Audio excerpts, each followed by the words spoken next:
Coach, I just kind of want to ask you a little bit about, obviously, like, you talked about your reactions from the game, and I want to ask you about what is your key to taking down Ole Miss this week? Like, can you talk a little bit about the importance of, how is the team going to be able to start quickly?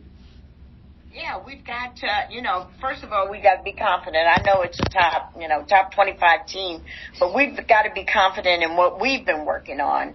And, the last couple of games, we haven't had a great shooting outing the first quarter. So we were working on shots today, and I'm asking the girls to get in and to put up some extra shots. But I think that's going to be the key to get us started, making sure our shots fall. And are there ways around, when the shots aren't falling, what can the offense do to supplement that in terms of getting those quick starts that you're looking for?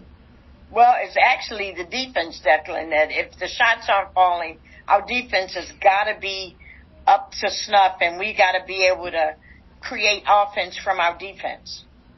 And I want to ask you a little bit about finally getting the 2024 signed. Can you talk to me a little bit about the difference between recruiting and getting that verbal and then finally getting it on paper that, these three are going to join you next year?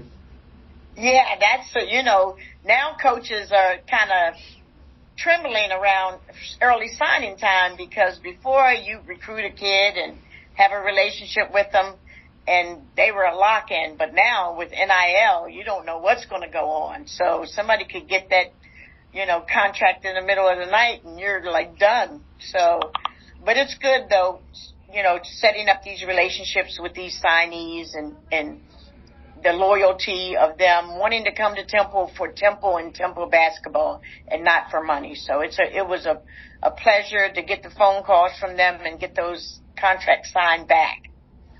Awesome. Thank you, Coach. Uh-huh. All right, Ramir, how about you? Hey, Coach, what's going on? Hey, how are you? I'm good. How you doing? Good. Who's that in the background with you? Ryan Mack. And, hey, Ryan. Hey, Coach. Also, Jason Nieves here, too. But he's, okay. You got a crowd in there, huh? Yes. I wanted to ask you, like, you're never the highest output, and you're never, your lowest output. It's more so what you are in the middle, but you've had two blowout wins and a blowout loss. So what do you think you guys are on the court as of right now?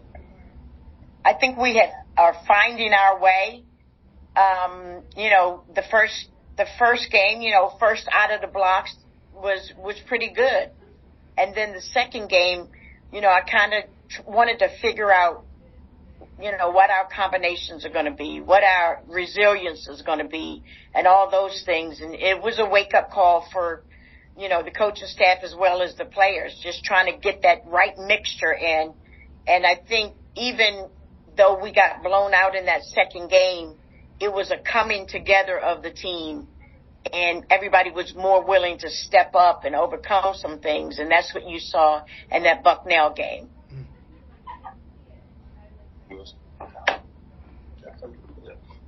Okay. In terms of, you said combinations. By combination, do you mean like lineup combinations? Yeah, lineup combinations and matchups. Okay. That was all. Thank you. Yep. Okay. Right, What you got for me, Sean? Yeah, John, I wondered, I look at these first three games, how much of a learning experience has this been for Jaleesa? The ups and downs for her, all that she's had happening for her in these first three games. Yeah, and, we saw her just awesome in the first game and struggled in the second game and then the third game. But, we're trying to be honest with you, and I hate to say this, but it's the discretion of the referees. And, you saw different calls in the second and third game against her than the first game. And I asked the referees, 2 of the 3, can you please, after the game, explain to her what you're seeing on these moving screen calls? Because I think she's pretty set. But again, it's been a discretionary call. So we've got to work on, watching the film and seeing what is it that they're looking for. And I think that it's frustrating to her because she doesn't know. It's hard, especially coming from a different country, and they're calling the games a little bit different.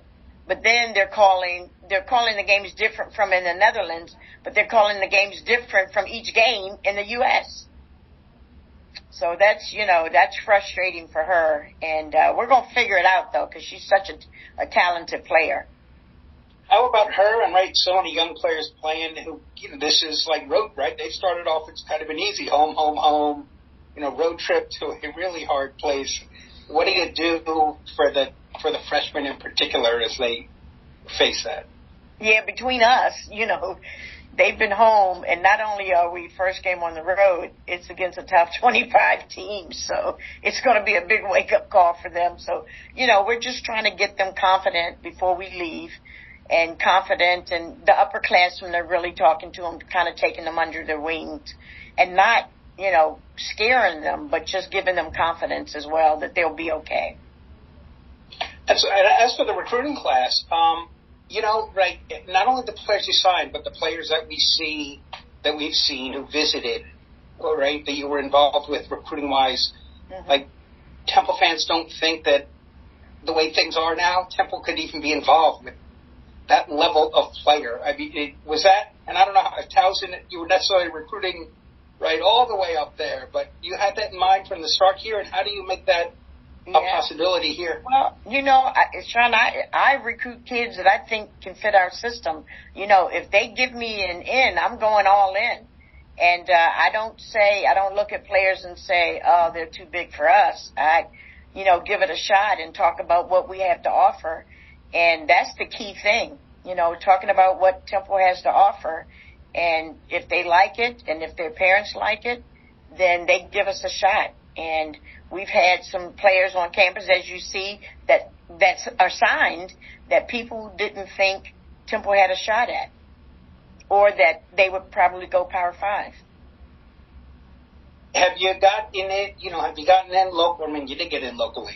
Could you just talk a little bit about your local pickup and also your second leading scorer in the country as a junior?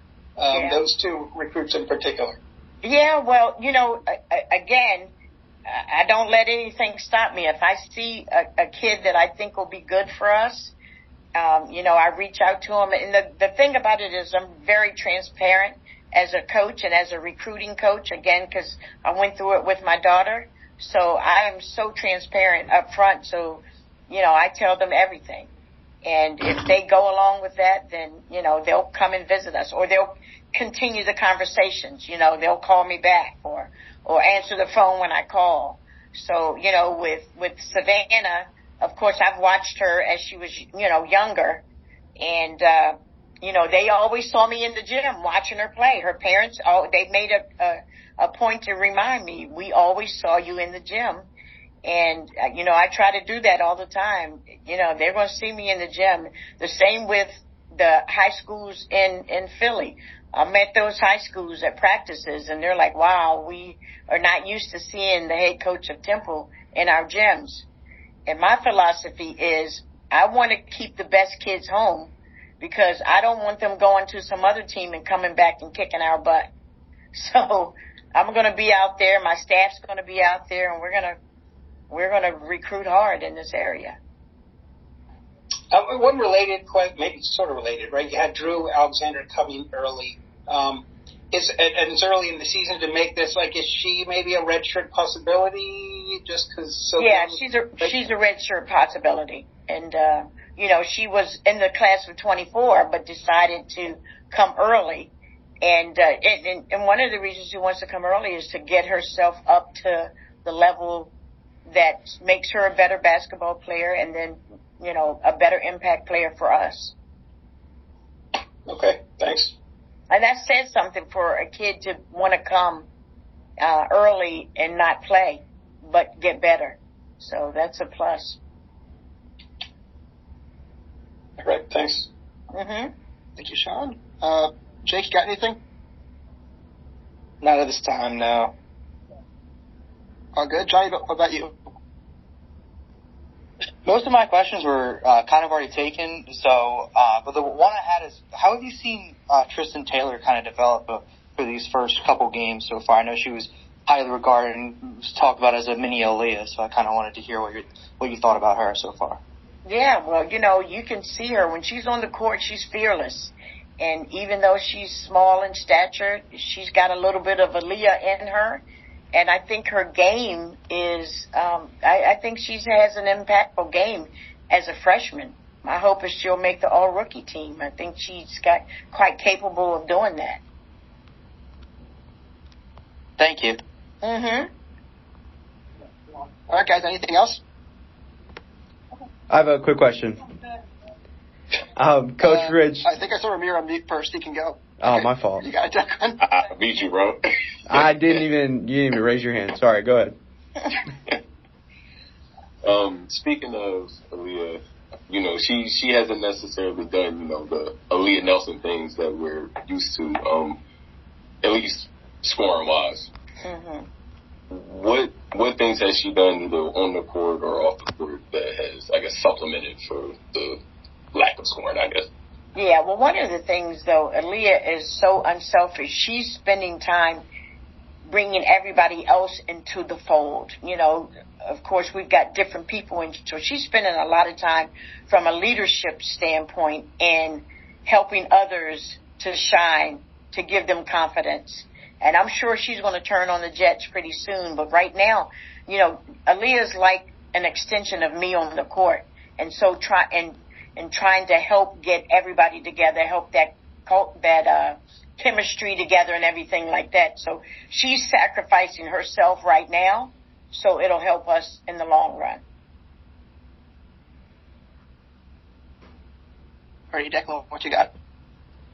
I just wanted to quick follow-up. I know Ines just got Big Five Player of the Week, and she hadn't scored double digits before at Temple, at least before she got into this season, and now all of a sudden she's been a big part of the offense and the defense as well. Can you talk about how, what were your expectations for her coming into the season, and how has she leveled up her play?